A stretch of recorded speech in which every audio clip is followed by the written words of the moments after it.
Coming in today with another fighter spotlight. Recently signed MMA company fighter Cole Macek. Cole is 4-0. He is training out of the Mat Factory out in Pittsburgh, and his most recent fight, he won the 247 Fighting Championships middleweight title at Brawl in the Berg 5. Cole, thanks for joining me today. Glad to be here, man. Thanks for having me. Awesome. Appreciate it. Want to jump right in. I always like to ask different athletes where they started, training mixed martial arts, what they started with, how they even got involved in walking to the gym. What did that process look like for you?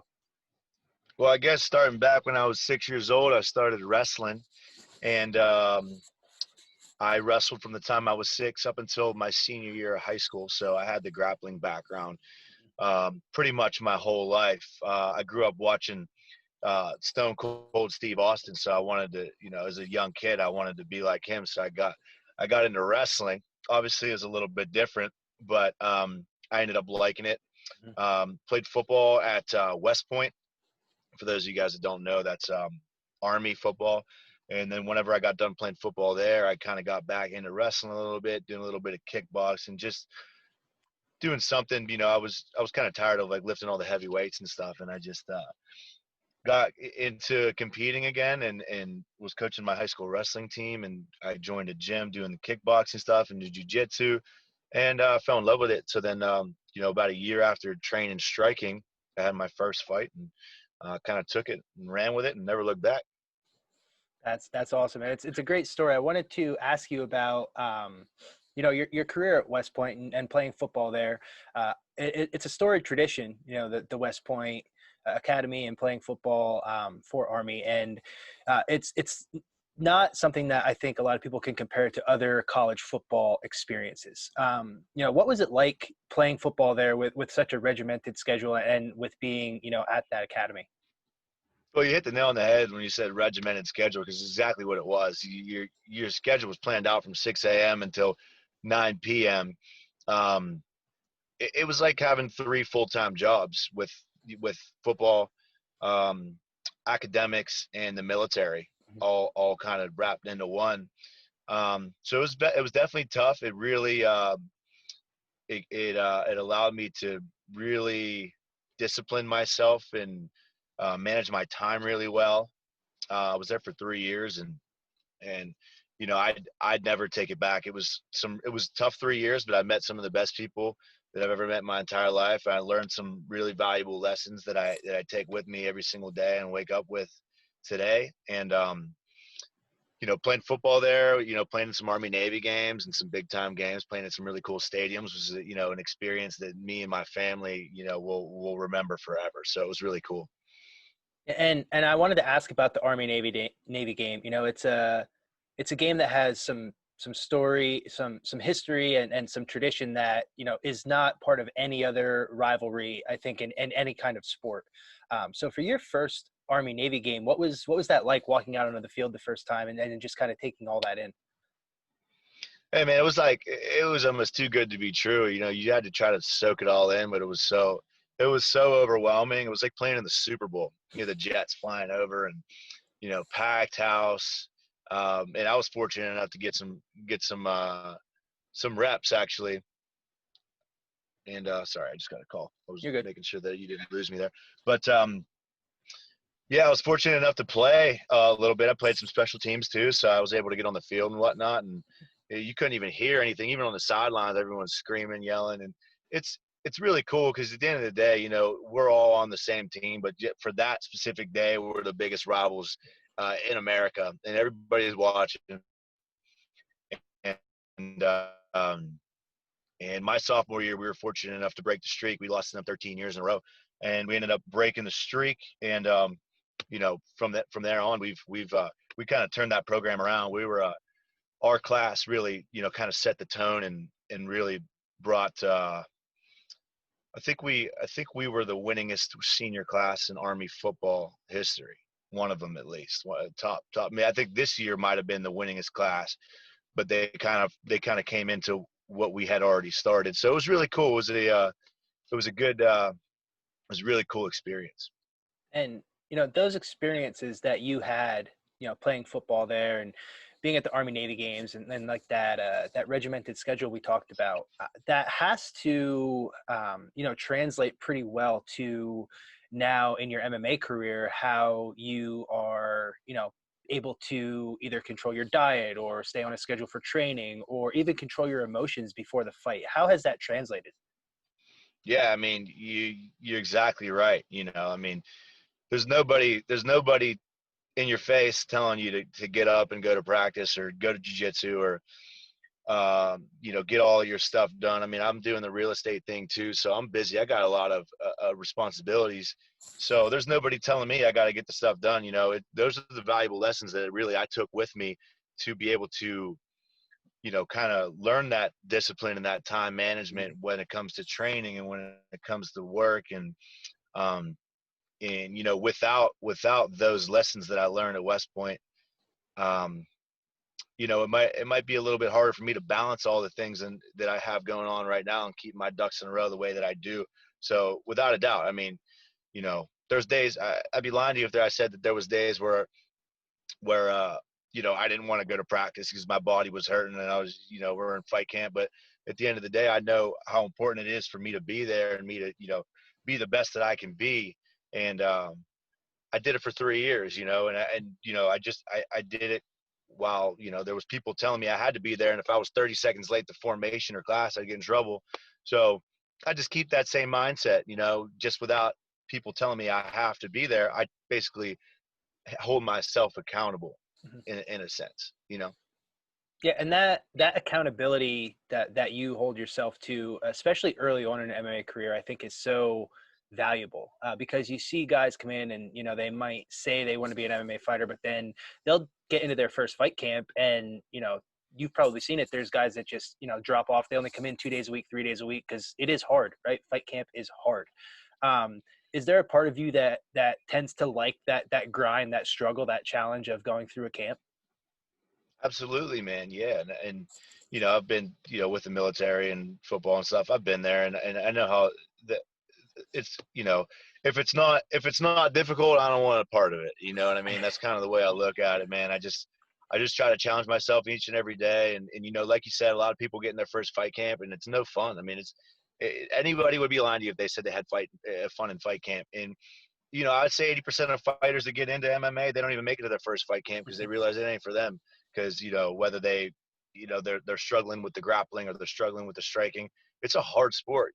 There's so many different, that's why it's called mixed martial arts. There's so many different sports tied into one, and you have to be good at all of them to be able to be successful in the sport, especially at a high level. And, I go to the gym and I know that there's some days where I'm not going to be at my best and there's some days where I'm going to be feeling great. But at the end of the day, when I do well in the gym, I'm proud of myself for the hard work I put in. When I do bad, or if I have a day where I'm getting beat up a little bit, I know that, I see some holes in it and I got to work at it. So I just keep the right mindset. And I think that's the most important thing when you're training for a fight. Yeah, absolutely. And you kind of hit the nail on the head there of just, always improving, especially if you have a rough day in the gym, because it happens, right? Nobody's 100% every single day. You don't have your best day every day you walk into the gym, but you hope to peak when you get to your fight, right? You hope that your best day is the day that you actually step into the cage to fight. And even if it's your worst day, you still want to be able to push through that and win, which is why you go through all those struggles in camp. Now, talking about Mhm. your last fight, it was a very good fight. Got to watch it live on the 247 stream. Um, how did you feel that fight went? Was there anything specific you were working on for that? I believe it's your first championship, so just wanted to see how your mindset was going into that. I was just calm and relaxed. And, every fight I kind of go out there and just, all the hard work's over. So it's time to go put on a show and have fun. So, and I feel like I'm the type of guy that, I might not be the best in the gym, but when it comes time for the fight, like my mindset's where it needs to be. And I'm going to be my best on that day.